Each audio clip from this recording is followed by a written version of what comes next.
तुम्ही मुंबईच्या वेशीवर आलात, तुम्ही मुंबईमध्ये जाण्याची तुमची भूमिका आहे. ते येतो म्हणलेत आंदोलक म्हणून आम्हाला विश्वास आहे. आम्ही त्यांच्यासाठी थांबलेलो आहेत. नसता आमची भूमिका जाहीर आहे. 12 वाजेपर्यंत वाट बघणार. अध्यादेश जर नाही दिला, 2-3 राहिलेत, 2 शासन निर्णय अध्यादेशही राहिले, ते जर नाही दिले तर आम्ही आझाद मैदानाला उद्याच्याला मी 12च्या नंतर पोहोचणार. अनेक पोलीस अधिकारी देखील तुमच्या भेटीसाठी दाखल झालेले आहेत. त्यांच्याबाबत काय चर्चा केली? नाही, ते वेगळ्या विषयात होते की ते तुम्ही जर आता अध्यादेश झालाय तुमचा तर कशाला यायचं, तर वेटीस होईल तिकडं, तर तेवढे सहकार्य केलं बरं होईल. तर मग ठीक आहे, समजा ऐकूया वेळेवर. जर तरचा विषय येतो 12च्या नंतरचा विषय. अध्यादेश दिल्यानंतर तुम्ही सभा घेणार का? मुंबईत घेणार की वाशीमध्ये अशी भव्य अशी सभा घेणार आहे का? नाही, ते 12 वाजता तुमच्या समक्ष तुमच्या साक्षीने डिक्लेअर करणार आहे. कारण जर ते झालं तर आम्ही त्या आनंदाची सभा घेणार आहे. आझाद मैदानात की नवी मुंबईत? नाही, ते आता उद्याच ठरवू. कारण तिकडे ते गुलाला येऊन दे, त्यांना त्रास वाटतोय म्हणलं. खरं तर अध्यादेश द्यावा अशी सगळ्यांचीच भूमिका आहे, परंतु तो अध्यादेश तात्पुरता दिला. बरोबर, अध्यादेश म्हणजे टिकाऊ दिला नाही तर उद्या कोर्टात जाऊन कुणीही त्या अध्यादेशाला स्टे आणू शकतं. अशामध्ये तुमची मुख्य भूमिका काय असणार आहे? कारण की अध्यादेश तात्पुरता दिला तर तो कोर्टात कुणीही स्टे आणू शकतं त्या अध्यादेशाच्या. एखाद्या शब्दाविषयी जर आपल्याला कायदा तयार करायचा असला तर अध्यादेशाशिवाय पर्याय नाही. मग जसं की 2006ला सुद्धा काही नोंदी न मिळालेल्या समाज बांधवांना सुद्धा आरक्षण दिलं गेलेलं आहे. कोणतीही नोंद नसताना असे 5-6 जाती त्यामध्ये टाकलेले आहेत. हा मराठा समाजाचा सगळे सोयऱ्या शब्द घ्यायचा आहे. त्या धर्तीवर 2001च्या कायद्यानुसार सुद्धा घेता येते, 2012च्या कायद्यानुसारही घेता येते. ते घेतलं पाहिजे. काय असतं, समाजाला काय द्यायचं हे महत्वाचं आहे, कोण काय करीन हे महत्वाचं नाही.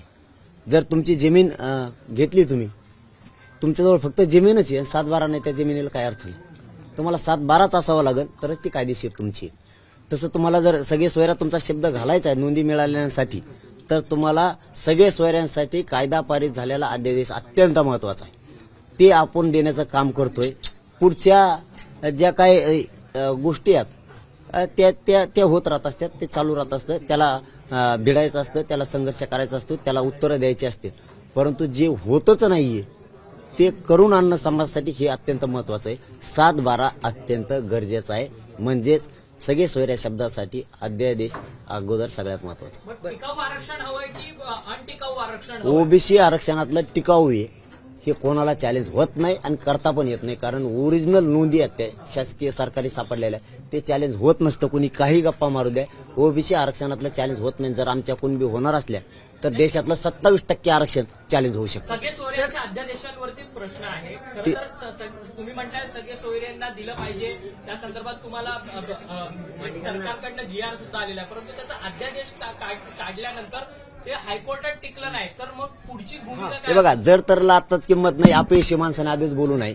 कारण काय असतं की तुम्ही जमीन घेतली, मी तुम्हाला उदाहरण देतो, तुम्हाला 7-12 आवश्यक, ती तुमची झाली, 100% ती तुमची झाली, त्याच्यात काही येत नाही. कारण 2006च्या सुद्धा कायद्यात त्यावेळेसही ज्यांच्या नोंदीच नाही आहेत त्यांना आरक्षण दिलेलं आहे. ओबीसी सगळं खाली बाहेर निघू शकतात. मग जर आमचं ओरिजिनल असून बाहेर निघणार असेल तर सगळ्यांचं बाहेर निघू शकतं. पाटील साहेब, तुम्ही आजच्या भाषणात नाती गोत्याचा एक मुद्दा मांडला होता, ज्यावर तुम्ही म्हणलं की शपथपत्र एकमेकांच्या नातलगात तयार करून द्या. त्याच्यावरती प्रश्नचिन्ह असा निर्माण होतोय की जर समजा एखाद्याच्या नातलगाने शपथपत्र दिलं आणि ते खोटं ही निघू शकतं, मग त्यावर काय पर्याय करावा शासनानं, किंवा ते नाते गोत्याची नेमकी कन्सेप्ट काय? ज्याची नोंद मिळाली त्याच्या जर सगळ्या सोयऱ्यांना त्याला द्यायचं असलं तर शपथपत्र करून द्यायचं, त्याला प्रमाणपत्र दिलं जाईल आणि त्याची ग्रह चौकशी करायची. उडायचा संबंध नाही, ते खोटं होत नाही. ग्रह चौकशीत खोटा असला तर आम्हीच उडाव म्हणतो ना, आम्हीच म्हणतोय ते रद्द करून टाका. चलो, धन्यवाद. ओबीसी आरक्षण काही नेते अजूनही तुमच्यावर टीका करतात. ते म्हणतात, तायवाडे यांचं म्हणणं आहे की ह्या नोंदी ज्या आहेत त्या जुन्याच आहेत, आणि जर तुम्ही म्हणताय एवढ्याच्या नोंदी मिळाल्या तर मग भरती प्रक्रिया ज्या ती थांबवण्यामध्ये काय कारण आहे? कुठेतरी ह्या दोन्हीमध्ये तफावत दिसून येते असं ओबीसी. भरती थांबवा म्हणजे करा, पण आमच्या जागा सोडून करा. दोन्ही शब्द म्हणलेलो मी. त्यांना एकच याच्यावर बोलायचं. जाऊ दे, मला काय त्याच्यावरती कोणावर उत्तर द्यायची गरज नाही. सर, जर ओबीसी समाजावरती अन्याय झाला तर ज्या पद्धतीने मराठा समाज आता आंदोलन करतो त्याच पद्धतीने ओबीसी समाज देखील आंदोलन करेल म्हणून रस्त्यावर. आमच्या झाला तेव्हा कुठे गेलता तू? लागला सांगायला आम्हाला. म्हणा, चला, धन्यवाद.